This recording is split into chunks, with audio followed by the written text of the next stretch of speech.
Question number 4, describe the properties of crystalline solids. Properties दी हुई हैं, एक एक करके उनको डिफाइन करेंगे और साथ में एग्जाम्पल लाजमी मेंशन करेंगे। क्लीवेज प्लेन, क्लीवेज प्लेन को आपने डिफाइन करना है, एग्जाम्पल देनी है और साथ में वो डायग्राम्स जो हमने इजी ड्रॉ की हुई उनमें से कोई एक ड्रॉ करनी है लाजमी।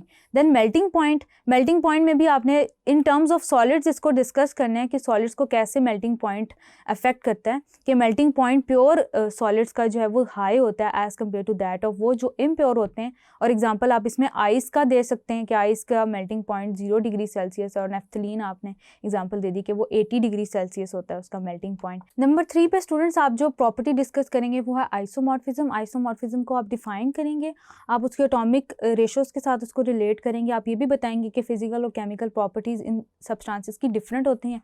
एग्जांपल आप दे देंगे कोई सी 2।